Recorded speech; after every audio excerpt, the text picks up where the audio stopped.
In this video, we're going to look at how we can integrate the EXS24 into the workflow of a production in progress.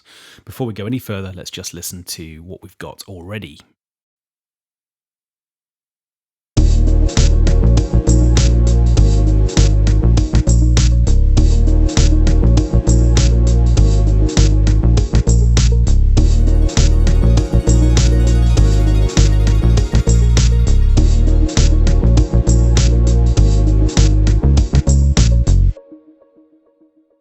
Okay, so we've got a nice groove going, but the beats themselves are a little bit boring and predictable because we're working with a 2-bar loop.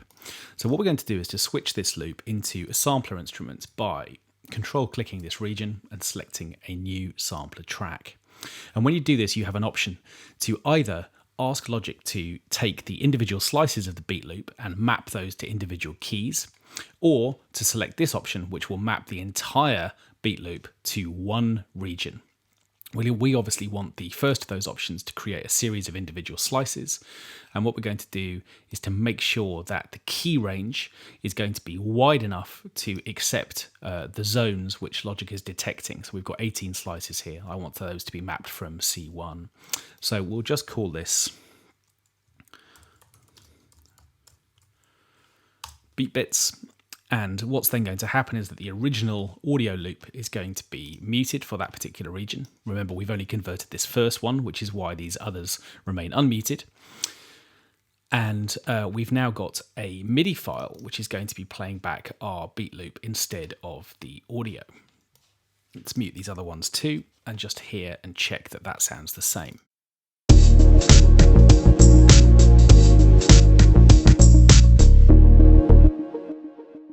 Sure enough, so I've now got each individual slice mapped to my MIDI keyboard, which means I could either just reprogram something brand new by using my keys,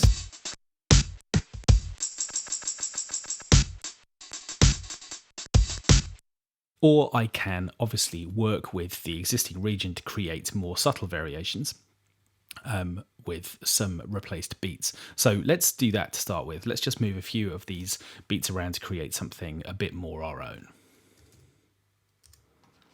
Let's set a loop around these 2 bars. And we'll just solo the drums for now as well. Let's swap those 2 for the original 2 in beat 1. And let's also swap these around so that the snare comes half a beat later.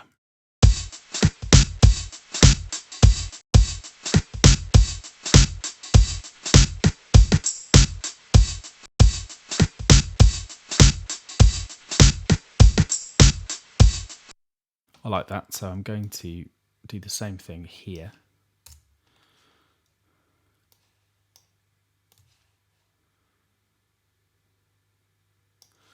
But there was a little tom here somewhere.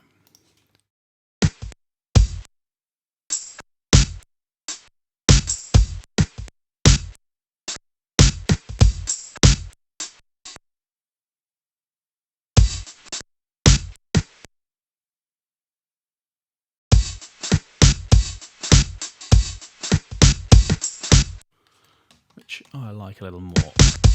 And second time around, we'll make that another kick.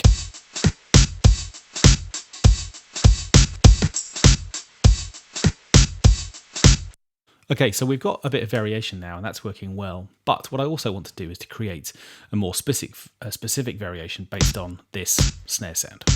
So what I'm going to do is to open the EXS24 and press the edit button to actually see this sample editor. And because the last sound I triggered was that extra snare, that's the one that's currently highlighted here.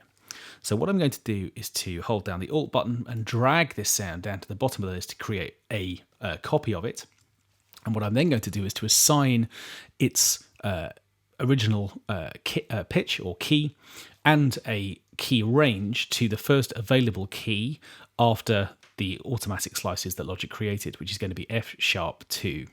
So I'm just going to enter that in all 3 of these zones so that we've got that sound mapped correctly. And now what I've got is exactly the same sound, mapped this new key. Now, I don't want this to be a one-shot sample. I want it to be of length that I determine, but I do want it to be reversed. And what that basically means is that I've now got a reversed slice on F#3, which I could run whenever I like. So here's the snare as well, I think. And what I'm going to do over this hat is to copy that region up to my reverse snare. Now, I don't want the attack portion, which is right at the end of the sample now, so I'm just going to make this a little bit shorter. And now we should get a nice reverse snare at the end of that region.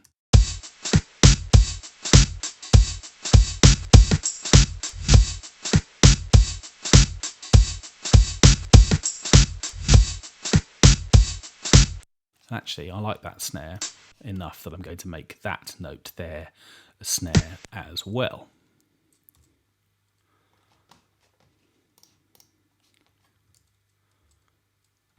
Let's just move that up to there.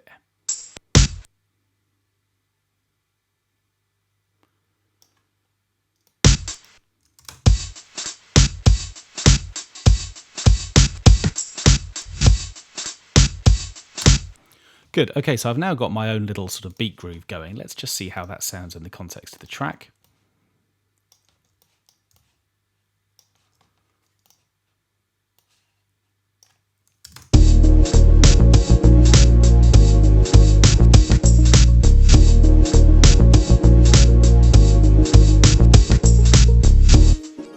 Now, obviously, the whole purpose of this was to make sure that we got away from a 2-bar groove. So it's great that I've got my own pattern now, but of course, it would be a good idea for me to go in and make more variations to each individual iteration of this. Let's just get rid of these extra notes apart from my little reverse snare, which I'm fond of. Let's get rid of those, and instead, let's just create a nice little looping figure there.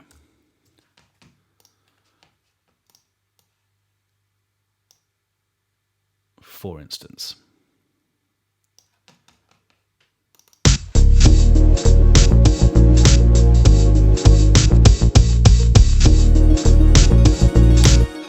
Okay, now what I'm also going to do is to go back to the original audio region and to create the other variation of this new sampler instrument we've got available, which is to create a region-based slice. This time I want the original sound to be mapped to C3, and obviously we're going to end up now with a region which lasts for the entire duration of the beat loop. So this sound here is triggering the whole of the original loop at its original playback speed from C3. Now again, what I want to do now is to edit this instrument so that its key range isn't mapped to just one note, but instead is set over 2 octaves. So I'm setting a range from C2 to C4. Now obviously, as you know, if you trigger a sample at half speed, or at least an octave lower, it's going to play back at half speed. So we're going to do that by taking this region here down the octave. And now it should play back at half speed.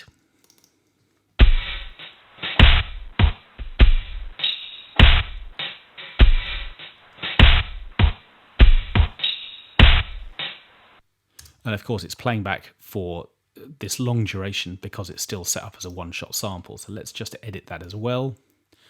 I don't want it to be a one-shot sample. I want it to be playable of the length of my choosing. So let's just copy that to here.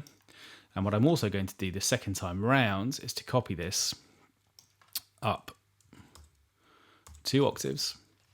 And just in the second half of the bar, I want it to play back at double speed.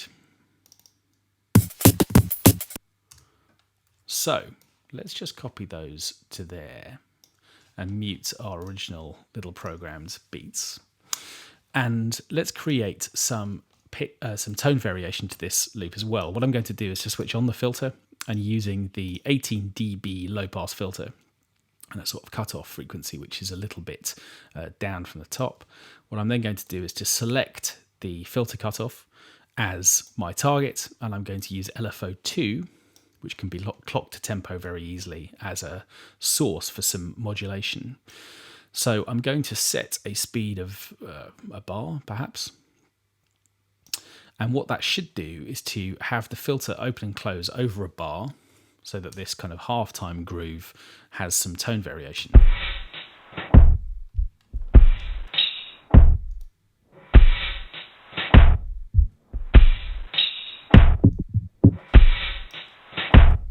I'm actually going to invert that so that it goes from dull to bright in the way that it's currently going from bright to dull.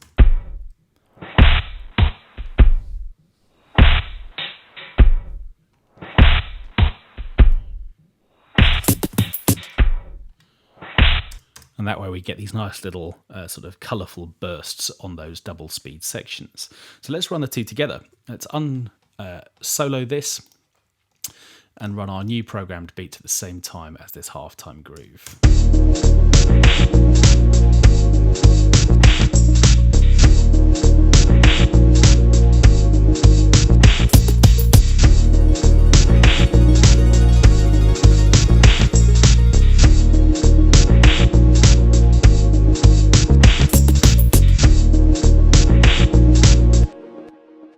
And now we've got something which is much more our own. So by converting audio files into sampler instruments, either with individual hits or as whole regions, you can create interesting new individual grooves.